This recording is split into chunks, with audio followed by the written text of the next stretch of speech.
කොහෙද බං මේ හදිස්සි යන්නේ? උඹ හම්බෙන්න මම යාවේ ආදි. අපේ අක්කා හොස්පිටල්නේ. අක්කට කෑම ගිහින් දෙන්න ඕනේ. බයික් එක පොඩ්ඩක් කිල්ල ගන්න පුළුවන් නේද? අයියෝ ඔක මොකද්ද බං? අරන් ඵලයක්. හරි බං මං එන ඉබ්බන්ට ගිහින් එන්න.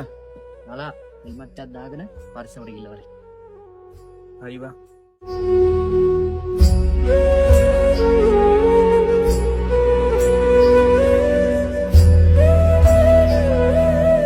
ආදි බයික් එකට පණ වගේ ආදරේනේ. ඌ පොඩ්ඩක් රැවට්ටුවා නම් හරි බයික් එක හැප්පුණා කියලා. මං හිතන්නේ මට බණීත් එක්ක කෝල් එකක් කරන් බලමුකෝ. සිලෝ කියපන් මලා. මේ ආදි පොඩි කරදරයක් වුණා බං. බයික් එක හැප්පුණා බං. අඩෝ සිරාවට ඔබට අමාරුවක් නෑ නේද මලා? ඔබට තුවාල එහෙම නෑනේ. මට නම් ලොකු අවුලක් නෑ බං. බයික් එක නම් ගොඩක් ඩැමේජ්. බර ගානක් යයි බං හදන්න. බයික් එක නම් අවුලක් නෑ බං. ඒක හදාගන්න පුළුවන් නේ. උඹේ තුවාල ටිකට බෙහෙත් ටික දාගෙන පරිස්සමට ගෙදර වරින්කෝ. ඔබ අක්කට කෑම එක දුන්නා නේද?